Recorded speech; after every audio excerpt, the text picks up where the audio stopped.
Edu ഹബിൻ്റെ പുതിയ വീഡിയോയിലേക്ക് എല്ലാവർക്കും സ്വാഗതം. 2024 ജൂണിൽ നടത്തിയ നെറ്റ് എക്സാമിൻ്റെ ക്വസ്റ്റ്യൻ പേപ്പറാണ് ഈ വീഡിയോസിൽ നമ്മൾ അനലൈസ് ചെയ്യുന്നത്. ഇതിന് മുമ്പത്തെ വീഡിയോസിൽ നമ്മൾ പ്രീവിയസ് ഇയർ ക്വസ്റ്റ്യൻസ് തന്നെയാണ് അനലൈസ് ചെയ്ത്. അത് നിങ്ങൾക്ക് ലഭിക്കുവാനായിട്ട് നെറ്റ് റാപ്പിഡ് റിവിഷൻ എന്ന് പറഞ്ഞൊരു പ്ലേലിസ്റ്റ് നമ്മൾ ക്രിയേറ്റ് ചെയ്തിട്ടുണ്ട്. ആ പ്ലേലിസ്റ്റിൽ കയറി കഴിഞ്ഞാൽ നിങ്ങൾക്ക് ലഭിക്കുന്നതാണ്. ഇന്നത്തെ വീഡിയോയിൽ നമ്മൾ അനലൈസ് ചെയ്യാനായിട്ട് പോകുന്ന മാത്തമാറ്റിക്കൽ റീസണിങ്ങിൽ പീപ്പിൾ ഡെവലപ്മെൻറ്റ് ആൻഡ് എൻവയോൺമെൻറ്റ് എന്ന സെക്ഷനിലെയും ക്വസ്റ്റ്യൻസ് ആണ്. First question, a schoolboy traveling at 3 km per hour reaches his school 8 minutes late, but when he travels at 5 km per hour, he reaches his school 28 minutes early. What distance does he travel every day to reach the school? അതായത് ഒരു school boy സ്കൂളിൽ പോവാണ്. അപ്പം 3 km per hour travel ചെയ്ത് കഴിഞ്ഞ് കഴിഞ്ഞപ്പോൾ അവൻ 28 minute late ആയിട്ടാണ് സ്കൂളിലെത്തിയത്. എന്നാൽ അവൻ 5 km per hour ട്രാവൽ ചെയ്ത് കഴിഞ്ഞ് കഴിഞ്ഞപ്പോൾ 28 മിനിറ്റ് നേരത്തെ എത്തി. അങ്ങനെയാണെങ്കിൽ അവന് ഒരു ദിവസം സ്കൂളിൽ ചെല്ലാനായിട്ട് എന്തോരം ഡിസ്റ്റൻസ് ആണ് ഉള്ളതെന്നാണ് ചോദിച്ചിരിക്കുന്നത്. അതായത് അവൻ്റെ വീട് തൊട്ട് സ്കൂൾ വരെയുള്ള ഡിസ്റ്റൻസ് എത്രയാണെന്നാണ് ചോദിച്ചിരിക്കുന്നത്. 6 km, 8 km, 7 km, 9 km എന്നിവയാണ് നമുക്കിവിടെ ഓപ്ഷൻ തന്നിരിക്കുന്നത്. ഇവിടെ നമ്മൾ ഡിസ്റ്റൻസ് S1 S2 ആയിട്ട് എടുത്തു, അതായത് 3 5. അപ്പോൾ ലേറ്റായിട്ട് നമ്മൾ 28 മിനിറ്റും ഏർലിയർ 28 മിനിറ്റുമാണ് എടുത്തത്. അപ്പോൾ ഇതിൻ്റെ ഡിഫറൻസ് എന്ന് പറഞ്ഞാൽ TD = ലേറ്റ് പ്ലസ് ഏർലിയർ, അതായത് ഇത് രണ്ടും കൂടെ ഉള്ള സം നമ്മൾ എടുക്കുകയാണ് 56 എന്ന് കിട്ടും. സോ നമ്മൾ അതിൻ്റെ മിനിറ്റിന് മണിക്കൂറിലോട്ട് മാറ്റുകയാണ്. 56/100 = 40/50 എന്ന് നമുക്ക് കിട്ടി. അപ്പം ഇനി നമ്മൾ ഡിസ്റ്റൻസ് ആണ് കണ്ടുപിടിക്കേണ്ടത്. അതിൻ്റെ ഫോർമുല എന്ന് പറഞ്ഞാൽ product of distance into TD divide by difference of distance ആണ്. അതായത് S1 S2 ഇൻറ്റു TD divide by S2 minus S1 = 3 × 5 divide by 5 - 3 into 40/50 = 7 km എന്ന് കിട്ടും. ഇവിടെ നമുക്ക് 56 മിനിറ്റിലാണ് വന്നേക്കുന്നത്, അതുകൊണ്ടാണ് നമ്മൾ 56/100 ഇട്ട് കൊടുത്തത്. സോ അങ്ങനെ ചെയ്ത് കഴിഞ്ഞ് കഴിയുമ്പോൾ നമുക്ക് കിട്ടുന്ന ഫൈനൽ ആൻസർ എന്ന് പറയുന്നത് 7 km ആണ്. അതായത് 7 km ആണ് സ്കൂൾ ബോയ്ക്ക് അവൻ്റെ വീട്ടിൽ നിന്ന് സ്കൂളിൽ എത്താനുള്ള ഡിസ്റ്റൻസ് എന്ന് പറയണത്. ഓപ്ഷൻ 3 ആണ് കറക്റ്റ് ആയിട്ടുള്ളത്. Next question, in A school they were 1582 students and the ratio of the number of boys and girls was 4:3. After few days 30 girls joined the school but few boys left the school, and as a result the ratio of the boys and girls became 7:6. The number of boys who left the school is. അതായത് ഒരു സ്കൂളിൽ 1582 students ഉണ്ടായിരുന്നു. അതിൽ boys is to girl എൻ്റെ ratio എന്ന് പറയുന്നത് 4:3 ആണ്. കുറച്ച് ദിവസം കഴിഞ്ഞപ്പോൾ 30 ഗേൾസ് ജോയിൻ ചെയ്തു, പക്ഷെ കുറച്ച് ബോയ്സ് ലെഫ്റ്റായി. അപ്പോൾ ഉള്ള പുതിയ റേഷ്യോ എന്ന് പറയുന്നത് 7:6. അങ്ങനെയാണെങ്കിൽ എത്ര ബോയ്സാണ് സ്കൂളിൽ നിന്ന് ലീവ് ചെയ്തതെന്നാണ് ചോദിച്ചിരിക്കുന്നത്. 84, 74, 86, 78. നമുക്കപ്പം ഈ ഗേൾസിൻ്റെയും ബോയ്സിൻ്റെയും നമ്പർ എത്രയാണെന്ന് കണ്ടുപിടിക്കുക. ടോട്ടൽ 1582 ആണെന്ന് തന്നിട്ടുകൊണ്ട് നമുക്ക് റേഷ്യോയെ അറിയാം. അപ്പം നമ്മൾ ആദ്യം നമ്പർ ഓഫ് ഗേൾസ് കണ്ടുപിടിക്കുകയാണ്. 1582 × 3/7 = 678.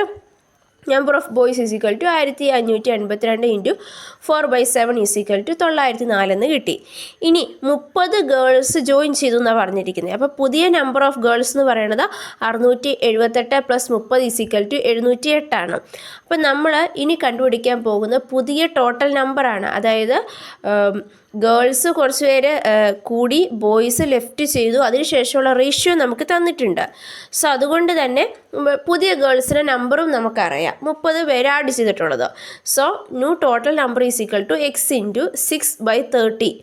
അതായത് ഗേൾസിൻ്റെ റേഷ്യോ എന്ന് പറഞ്ഞാൽ 6 ആണ്, 30 = 708. അതായത് പുതിയ ഗേൾസിൻ്റെ നമ്പർ, അതായത് 6 റേഷ്യോ എന്ന് പറഞ്ഞാൽ 708 ആണെന്ന് നമുക്കറിയാം.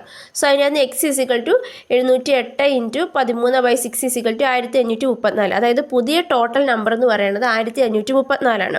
ഇനി ഇതിൻ്റെ അകത്ത് നമുക്ക് ബോയ്സിൻ്റെ കണ്ടുപിടിക്കാം. അതിനെന്താ ചെയ്യേണ്ടത്? ടോട്ടൽ ചെയ്യുന്ന ഗേൾസിൻ്റെ കുറച്ച് കഴിഞ്ഞാൽ ബോയ്സിൻ്റെ കിട്ടുക. 1534 - 708 = 826 എന്ന് കിട്ടി. നമ്മളോട് ക്വസ്റ്റ്യനിൽ ചോദിച്ചിരിക്കുന്നത് എന്താണ്? എത്ര ബോയ്സ് സ്കൂളിൽ നിന്ന് ലെഫ്റ്റ് ആയതിൻ്റെ നമ്പറാണ് ചോദിച്ചിരിക്കുന്നത്. സോ ആദ്യത്തെ നമ്പർ എന്ന് പറഞ്ഞാൽ 904 ആണ്. 904 - 826 = 78 എന്ന് കിട്ടും. അതായത് 78 എന്ന് പറഞ്ഞാൽ ഓപ്ഷൻ 4 ആണ്. Next question. There are three positive numbers. 1/3 of the average of all the three numbers is 8 less than the value of the highest number. If the average of the lowest and the second lowest number is 8, then what is the highest number? അതായത് ഇവിടെ 3 positive numbers ഉണ്ടെന്നാണ് പറഞ്ഞിരിക്കുന്നത്. അതായത് ഈ 3 നമ്പേഴ്സിൻ്റെ ആവറേജിൻ്റെ 1/3 എന്ന് പറയുന്നത് ഏറ്റവും highest നമ്പറിനേക്കാൾ 8 കുറവാണെന്നാണ് പറഞ്ഞിരിക്കുന്നത്. ഇനി ചെറിയ 2 നമ്പേഴ്സ് ലോവസ്റ്റും സെക്കൻഡ് ലോവസ്റ്റ് നമ്പേഴ്സിൻ്റെ ആവറേജ് എന്ന് പറയുന്നത് 8 ആണ്. അങ്ങനെയാണെങ്കിൽ ഈ കൂട്ടത്തിലുള്ള ഹയസ്റ്റ് നമ്പർ ഏതെന്നാണ് ചോദിച്ചിരിക്കുന്നത്. 9, 10, 11, 12 എന്നിങ്ങനെയാണ് നമുക്കിവിടെ തന്നിരിക്കുന്നത്. ഇവിടെ ABC എന്നീ പറയുന്ന 3 നമ്പേഴ്സാണ് എടുത്തേക്കുന്നത്. അപ്പോൾ അതിൻ്റെ അകത്ത് നമ്മുടെ C ആണ് ഹയസ്റ്റ് നമ്പർ എന്ന് പറയുന്നത്. അപ്പോൾ ആവറേജ് ഓഫ് 3 നമ്പേഴ്സ് എന്ന് പറയുന്നത് എങ്ങനെയാണ്? A+B+C / 3 എന്നാണ് പറയുന്നത്. ഇനി നമ്മളോട് പറഞ്ഞിട്ടുണ്ട് 1/3 ഓഫ് ദ ആവറേജ് എന്ന് പറയുന്നത് ഹയസ്റ്റ് നമ്പറിനേക്കാൾ 8 കുറവാണെന്നാണ്. അതായത് അപ്പം A+B+C / 3 × 3 1/3 ആണോ? 3 × 3 = C - 8 എന്ന് കിട്ടും. അപ്പോൾ ഇതിൻ്റെ അകത്ത് നമുക്ക് ക്രോസ് മൾട്ടിപ്ലൈ ചെയ്ത് കഴിയുമ്പോൾ A+B+C = 9C - 72 എന്ന് കിട്ടും. അതായത് 3 × 3 9 ആണോ? 9 നമ്മൾ ഇപ്പുറത്തേക്ക് പോകുമ്പോൾ 9C × 9 × 8 72 എന്ന് കിട്ടും. ഇനി നമുക്ക് സ്മോൾ നമ്പേഴ്സിൻ്റെ ആവറേജ് പറഞ്ഞിട്ടുണ്ട്. അതായത് A+B/2 = 8. അതായത് 2 നമ്പേഴ്സിൻ്റെ ആവറേജ് ആണ്. അപ്പോൾ A+B/2 = 8 എന്ന് പറഞ്ഞിട്ടുണ്ട്. അപ്പോൾ A+B = 16 എന്ന് കിട്ടും. ഇനി ഈ A+B = 16 എന്നുള്ളത് നമ്മൾ A+B+C = 9C - 72 എന്നുള്ള ആ ഒരു ഇക്വേഷനിലോട്ട് നമ്മൾ സബ്സ്റ്റിറ്റ്യൂട്ട് ചെയ്യുകയാണ് ചെയ്യുന്നത്. അതായത് 60 + C = 9C - 72 എന്ന് കിട്ടും.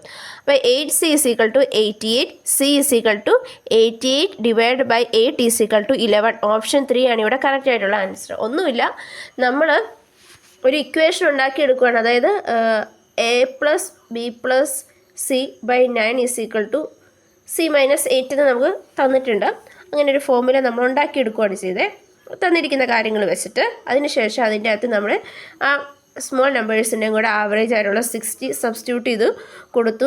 അതിനുശേഷം ഇക്വേഷൻ സോൾവ് ചെയ്യുന്നു. അപ്പോൾ നമുക്ക് ആൻസർ 11 എന്ന് കിട്ടും.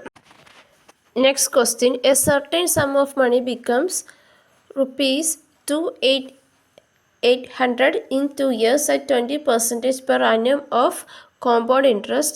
The sum of monies. അതായത് ഒരു കുറച്ച് എമൗണ്ട് ഓഫ് മണി 28,800 രൂപയാകുവാണ് 2 വർഷം കൊണ്ട്. അതിൻ്റെ ആ ഒരു പെർ ആനുവൽ എന്ന് പറയുന്നത് 20% ആണ്. അങ്ങനെയാണ് ഈ സം ഓഫ് മണി എത്രയാണെന്നാണ് നമ്മളോട് ചോദിച്ചിരിക്കുന്നത്. 24,000, 22,000, 21,000, 20,000 എന്നിങ്ങനെയാണ് നമുക്കിവിടെ തന്നിരിക്കുന്നത്. നമ്മളിവിടെ എന്താണ് ശരിക്കും കണ്ടുപിടിക്കേണ്ടത്? നമ്മൾ നമ്മുടെ P ആണ് ഇവിടെ കണ്ടുപിടിക്കേണ്ടത്. അതായത് P എന്ന് പറഞ്ഞാൽ എന്താണ്? മുതലാണ് കണ്ടുപിടിക്കേണ്ടത്. സോ ഇതിൻ്റെ formula E = P × 1 + R/100 × N എന്നുള്ളതാണ്, ⁻n എന്നുള്ളതാണ്. സോ 28,800 = P + 1 + 20/100 ⁻2 എന്ന് വരും. അപ്പം 28,800 = P × 1.44 എന്ന് കിട്ടും. അതായത് നമ്മൾ 2/100 നമുക്ക് 0.20 എന്ന് എഴുതാൻ പറ്റും. എന്നിട്ട് പിന്നെ 1 + 0.20 ചെയ്ത് കഴിയുമ്പോൾ നമുക്ക് 1.44 എന്ന് കിട്ടും. P = 28,800 / 1.44 = 20,000 എന്ന് കിട്ടും. അതായത് ഇവിടെ കറക്റ്റ് ആയിട്ടുള്ള ആൻസർ വരുന്നത് ഓപ്ഷൻ D ആണ്. Next question. What will be the value of P in the following number series? താഴെ കൊടുത്തിരിക്കുന്ന നമ്പർ സീരീസിൽ Pയുടെ വാല്യൂ കണ്ടുപിടിക്കാനാണ് പറഞ്ഞിരിക്കുന്നത്. 0, 3, 26, 255 P എന്നിങ്ങനെയാണ് തന്നിരിക്കുന്നത്. 624, 511, 1023, 31, 24 എന്നിവയാണ് നമുക്കിവിടെ ഓപ്ഷൻ തന്നിരിക്കുന്നത്. പാറ്റേൺ എന്ന് പറയുന്നത് n⁻n - 1 എന്നുള്ളതാണ്. അതായത് 1⁻1 - 1 = 0 എന്ന് കിട്ടും. 2⁻2 - 1 = 3 എന്ന് കിട്ടും. 3⁻3 - 1 = 26 എന്ന് കിട്ടും. 4⁻4 - 1 = 55 എന്ന് കിട്ടും. 5⁻5 - 1 = 3124 എന്ന് കിട്ടും. അതായത് ഇവിടെ ആൻസർ വരുന്നത് ഓപ്ഷൻ 4 ആണ്. അതായത് n⁻n - 1 എന്നുള്ളതാണ് ഇവിടുത്തെ ഈ ഒരു സീരീസിൻ്റെ ആ ഒരു പിന്നിലുള്ള ഫോർമുല അല്ലെങ്കിൽ പാറ്റേൺ എന്ന് പറയുന്നത്. സോ നമ്മൾ മാത്തമാറ്റിക്കൽ റീസണിങ്ങിൽ 5 ക്വസ്റ്റ്യൻസ് കണ്ടു. ഇനി നമ്മൾ നോക്കാനായിട്ട് പോകുന്നത് പീപ്പിൾ, ഡെവലപ്മെൻറ്റ് ആൻഡ് എൻവയോൺമെൻറ്റ് എന്ന സെക്ഷനിലെ ക്വസ്റ്റ്യൻസ് ആണ്. First question, which of the following is correct chronological order of the earliest to latest of different acts according to the year of enactment in India? അതായത് ഇവിടെ കുറച്ച് environment ഒക്കെ ആയിട്ട് ബന്ധപ്പെട്ട കുറച്ച് ആക്ടുകളാണ് കൊടുത്തിരിക്കുന്നത്. അപ്പോൾ അതിൻ്റെ ഇനാക്ട്മെൻറ്റ് ഇയർ വെച്ചിട്ട് ഏറ്റവും പഴയത് തൊട്ട് പുതിയത് വരെ അറേഞ്ച് ചെയ്യാനാണ് പറഞ്ഞിരിക്കുന്നത്. Environment protection act, air prevention control of pollution act, water act എന്നിവയാണ് ഇവിടെ തന്നിരിക്കുന്നത്. ഇവിടെ ആൻസർ വരുന്നത് ഓപ്ഷൻ 4 ആണ്. അതായത് water act, air act, environment protection act എന്നിങ്ങനെയാണ് ഇതിൻ്റെ ഇയർ പോകുന്നത്, ഇതിൻ്റെ ഓർഡർ പോകുന്നത്. വാട്ടർ ആക്ട് അല്ലെങ്കിൽ prevention and control of pollution act നിലവിൽ വന്നത് 1974 വാട്ടർ പൊല്യൂഷനെ പ്രിവെൻറ്റ് ചെയ്യുകയും കൺട്രോൾ ചെയ്യുകയും അങ്ങനെ നമ്മുടെ വാട്ടറിനെ സംരക്ഷിക്കുകയും ചെയ്യുക എന്നതാണ് ഇതിൻ്റെ ലക്ഷ്യം എന്ന് പറയുന്നത്. 1981 എയർ ആക്ട് വന്നത്. അതായത് prevention and control of air എന്നുള്ളതാണ് വരുന്നത് ഇതിൻ്റെ അകത്ത്. എയർ പൊല്യൂഷൻ കൺട്രോൾ ചെയ്യാനുള്ള പ്രൈമറി ആയിട്ടുള്ള ലെജിസ്ലേഷൻ എന്ന് പറയുന്നത് ഈ ആക്റ്റാണ്. എയർ പൊല്യൂഷനെ പ്രിവെൻറ്റ് ചെയ്യുക, കൺട്രോൾ ചെയ്യുക, റെഡ്യൂസ് ചെയ്യുക എന്നുള്ളതാണ് ഇതിൻ്റെ ലക്ഷ്യം എന്ന് പറയുന്നത്. അതിനുശേഷം 1986 എൻവയോൺമെൻറ്റ് ആക്ട് വന്നത്, അതായത് എൻവയോൺമെൻറ്റ് പ്രൊട്ടക്ഷൻ ആക്ട് വന്നത്. ഇതൊരു അംബർല ആക്റ്റാണ്.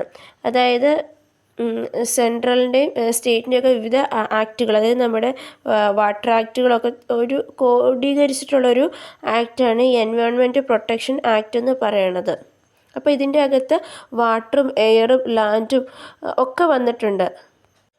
അതായത് നമ്മുടെ എൻവയോൺമെൻറ്റിനെ പ്രൊട്ടക്റ്റ് ചെയ്യുക എന്നുള്ളതാണ് ഇതിൻ്റെ ലക്ഷ്യം എന്ന് പറയുന്നത്. അതിനു വേണ്ട എന്ത് നെസസറി ആയിട്ടുള്ള കാര്യങ്ങൾ നമ്മൾ എടുത്ത് നമ്മുടെ എൻവയോൺമെൻറ്റിനെ പ്രൊട്ടക്റ്റ് ചെയ്യുക എന്നുള്ളതാണ് ഇതിൻ്റെ ലക്ഷ്യം എന്ന് പറയുന്നത്.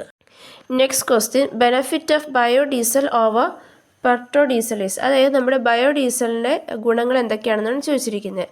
Biodiesel contain virtually no sulphur. Biodiesel emit substantially lower carbon monoxide. Biodiesel is a better lubricant than petrodiesel. Biodiesel emit significantly lower oxides of nitrogen oxide than petrodiesel. particulate emission by biodiesel is much lower than that of petrodiesel. ഇവിടെ answer വരുന്നത് option 3 ആണ്. അതായത് biodiesel contain virtually sulphur അതിൻ്റെ അകത്തില്ല. അതുപോലെ തന്നെ lower carbon monoxide ആണ് ഇത് produce ചെയ്യുന്നത്. ഇത് പെട്രോഡീസലിനേക്കാളും നല്ലൊരു ലൂബ്രിക്കൻ്റ് ആണ്. അതുപോലെ തന്നെ ഈ ബയോഡീസലിനുള്ള particulate emission എന്ന് പറയുന്നത് വളരെ കുറവാണ് പെട്രോഡീസലിനെ വെച്ച് നോക്കുമ്പോൾ. Next question, which of the following came as alternative to chlorofluorocarbon CFCs as refrigerator. അതായത് നമ്മൾ റെഫ്രിജറൻസ് ആയിട്ട് ഉപയോഗിക്കുന്ന CFCക്ക് പകരമായിട്ട് വന്ന ഏതെന്നാണ് ചോദിച്ചിരുന്നത്. Hydrofluorocarbons, perfluorocarbons, hydro chloro fluoro carbons, halons. ഇവിടെ ആൻസർ വരുന്നത് ഓപ്ഷൻ 4 ആണ്. അതായത് ഹൈഡ്രോ ഫ്ലൂറോ കാർബൺസും ഹൈഡ്രോ ക്ലോറോ ഫ്ലൂറോ കാർബൺസും ആണ് അത് ആൾട്ടർനേറ്റീവ് ആയിട്ട് വന്നത്. ക്ലോറോ ഫ്ലൂറോ കാർബൺസ് ഭയങ്കര നെഗറ്റീവ് ഇമ്പാക്റ്റ് ഉണ്ടാക്കും എന്ന് അറിഞ്ഞു കഴിഞ്ഞപ്പോൾ ഇൻട്രൊഡ്യൂസ് ചെയ്താണ് hydrofluorocarbons, hydro chloro fluoro carbons. പക്ഷേ അതും ഭയങ്കര നെഗറ്റീവ് ഇമ്പാക്റ്റ് ഉണ്ടാക്കും എന്നാണ് നമ്മൾ മനസ്സിലാക്കിയിട്ട് അതും നമ്മൾ ബാൻ ചെയ്യുകയാണ് ചെയ്തത്.